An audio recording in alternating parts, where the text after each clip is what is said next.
We've built a pretty good pipeline. Now our pipeline pre-processes the data, trains a model, evaluates that model, has a condition to decide whether the accuracy of that model is good enough. And if it is good enough, then it registers the model in the model registry. I want to start talking about deploying that model. Like, how do we put that model in production? How do we start serving the predictions from that model? In this session here, I want to start from the very basic. I'm going to be building a simple Flask application wrapper around our model. And if you've used Flask, if you know Flask, if you're from the Python world, you can build a very simple API using Flask. You can also use something like Fast API. You can use Django as well, but I'm just gonna be using Flask. It's very easy to use.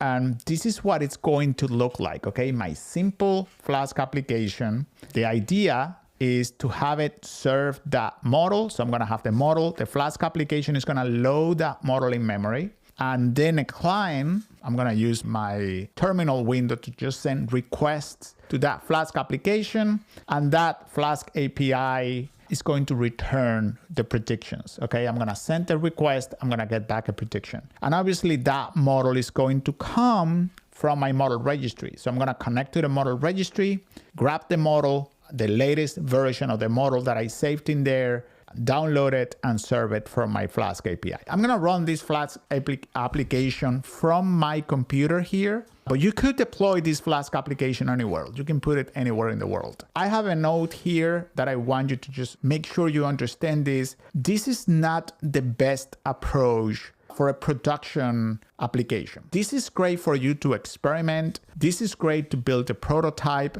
Maybe this is great for a few users. For a production application that you really want to have something that's serious, something that is going to need to scale, probably you don't want to do it this way. And the reason you don't want to do it that way is because there are model serving frameworks with a ton of features that Flask is not going to provide to you. In the case of a TensorFlow model, for example, I would recommend you use something like TensorFlow Serving. If you're using a PyTorch model, something like Torch Serve is going to provide a ton of functionality to help manage that model, help manage different versions of the model, serve the correct version, offload and load models in memory. Again, the Flask API here, the simple Flask API is just simple, but it's not going to cover those use cases. Anyway, let's take a look at the Flask API. You'll see how simple this is.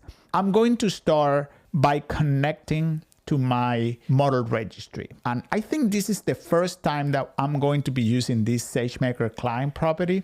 This SageMaker client is a Boto 3 API that will let me connect to all of the SageMaker services. So for those of you who are not familiar with it, if you go and Google Boto 3, so Boto 3 is the library that will allow you to connect to any AWS service. Anything that you can do in AWS, you can do using Boto 3. It's really great library. Specifically, we need to connect to SageMaker now because I want to go to the model registry and I want to grab the latest version of the model that we registered. So for that, I need a client, a Boto 3 client pointing to SageMaker. We created that back in session 1. So if I go here to session 1 in the code, after initializing all of that, here is what we did. I created this SageMaker client. So as you can see, it's just a Boto3.client, and I identify the client that I want to connect to, which is SageMaker. Later on, I think in the next session or in the next 2 sessions, we're gonna be using the IAM client. And you can see here how I'm initializing that IAM client here. Cool, so I'm gonna grab this SageMaker client. Well, I already have it in our session here. This SageMaker client, there's gonna be a list model packages function. I'm gonna open here, this is what I usually do. I type the client name Boto 3 and that will give me the documentation, everything that I can do with Boto 3 for that particular client. As you can see, this is endless, right? So there is a lot of stuff. So list model packages. This is the function that I'm using, list model packages. This is basically list the model packages that have been created. And by model package, that's gonna come from the model registry. Let's go back to the code. I'm gonna say, hey, I want to list all of the model packages from this group. Remember, the model registry organizes models in groups. And this is the name of the group that we created, the basic penguins. Give me only models that have been approved. All of them should be approved because that's how I'm registering the models so far. Sort by the creation time and give me the top one.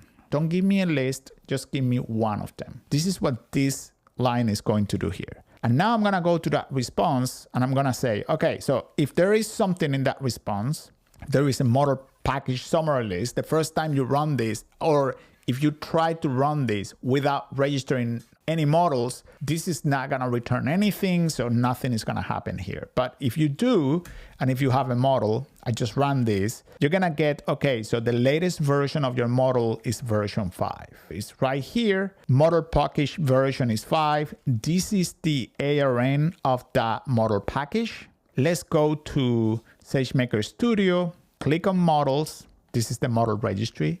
Go in that basic penguins section, and you can see that, yeah, exactly, version 5 is the latest approved model that I have here. We want to deploy that model. I want to download the model assets related to that model so I can run a Flask API around that model. So I have the package. Now I'm going to download the model. To do that, first I'm going to create basically a folder where I'm going to be storing the data. I created the folder serving here. And now inside the folder serving, I'm going to download the assets related to that version 5 model in my model registry. Very simple to do.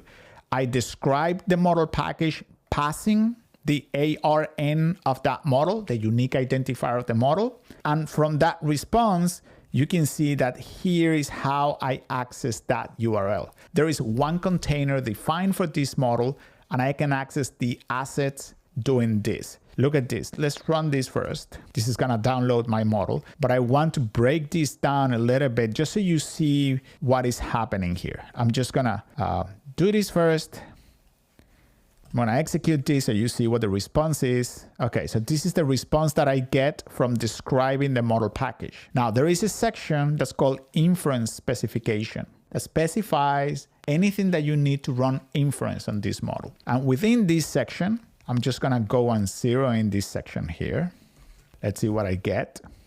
Within this section, you get a list of containers. Why do you get a list of containers? Well, that will become clear in a future session when we build an inference pipeline. An inference pipeline will require multiple containers. So you can have in a single model, right? Single model concept. You can have multiple Docker containers running multiple operations. In our basic model here, we only have one container. And as you can see here, that container, let's actually zero in that container. So let's go containers, and we just care about the first container because that's the only one that we have. You can see what the image of that container is. So this is telling me you can run this model using that TensorFlow inference container. The image digest, this is just the digest, just so we understand that the image, if we try to download that image, is correct. This is the S3 location where this model is saved. See, this is a model.tar.gc file. That is what we need. We need to download that into my local folder so I can actually load it up in my Flask application. You get more information, you get the environment variables, you get the framework version, you get all of that information. But the only thing that I care about for now is just this model URL. Okay, so I'm gonna delete this. In this script here, what I did was I accessed that model data URL, and using the S3 downloader class, which is a class that SageMaker offers, awesome. I just do download, and I'm gonna save that inside the serving folder. So if I go to the serving folder, you will see I have the model.tar.gc there. There is also an app.py that I'm gonna create later, but this is, let me delete it for now. This is what you should get by running this up to this point, okay? You get that model.tar.gc here locally. So now let's create the Flask application, and I'm gonna do it the same way I've created all of the other scripts that you've seen here. This is just Flask, this is just bare bones Python here, so bear with me. I'm gonna go line by line here, and I'm gonna explain what I'm doing. First of all, I'm gonna have a route here. So if I call /predict, with a post request, I'm going to be calling this function here. So what's going to happen inside is that first, I'm going to grab the data that comes in that request, and I'm going to decode it as a UTF-8. I'm going to turn it into a NumPy array. This method here, this function here, is going to be receiving a comma-separated list of values. Remember, our model expects sort of like a CSV type format, right? So every value separated by commas. So I'm going to be turning that into a NumPy array. Just basically, I'm going to wrap that into an array. I'm going to be setting up that array in a way that the model supports it. And basically, I'm just expanding the dimensions of that data, putting that array into another array, and then calling model.predict. So who is this model here? Well, this model is just a class that I define. It's the model class. This is just a class that I created. Let's see what it does. My model class has a class variable, and I initialize that with known, has a load function, and has a predict function. So when you send a request the first time, and I call the predict function on that model class, what is going to happen is that it's going to come to this function here, predict, and then it's going to load the model. I'm going inside predict, I'm calling load. So I'm going to go inside load. Let's see what happens here. If the model has not been initialized, if that variable is still none, then I'm going to extract the model. Okay, I'm going to extract that model.targc package. I'm going to save that or extract that, and then I'm going to load the model using Keras, right? Just the same thing that we did during the evaluation of as part of the script that we run in the evaluation step of our pipeline. I'm just going to load that model using Keras and assign it to this variable. So the next request, I don't do this, right? I'm just going to use model directly because I already initialized it. So I'm going to load the model, and then I'm going to call predict on the data that I'm passing to this function. That's simple. Basically a class that's going to wrap around that variable. The first time it's going to extract the model, load it in memory, and the second time it's just going to use that model. I call that, I'm going to get the predictions back, and then those predictions I have to turn into the actual species, right? I need to turn them into, okay, so this is the class, that's the prediction, and this is the confidence. The confidence is basically the value. Remember, I'm returning a softmax array with the 3 possibilities. I'm grabbing the highest number, the maximum number, and I'm calling it confidence. That's how confident the model is on that prediction. The higher that value is, the more likely that is a correct prediction. The lower the value, the more iffy the model is about that prediction, okay? So this is me first using NP argmax. We saw already how that works. That's gonna give me the index of the correct prediction. And then me using the position of that, so whatever the argmax was, I'm just gonna get the value, the softmax value, and I'm gonna turn it into a float and return it as the confidence. And then the output of this function is just a JSON object saying the prediction is this and the confidence is this value. That's it. That's pretty much what's happening here. Everything else is just importing the libraries that I need, not much. So I'm gonna execute this. This created the app file. And now in step 4, I give you instructions to run this Flask application. By the way, you could run this even from inside the notebook. I didn't want to do that because you need to make sure you're killing the process. If not, it's just gonna stay lagging behind. You don't want to do that. So anyway, I give you instructions here. The first line is how to run this application. So just grab this line. I'm gonna open my terminal window. From inside the project folder, I'm just gonna call this command. And the command is pretty simple. It's Flask to just execute this in run Flask. And then I'm specifying what the application is, which is the app.py that we just defined. We are gonna be debugging this. We're gonna be running this in localhost using port 4242. I'm gonna be running this. Let's see if this works. Eventually, it will work.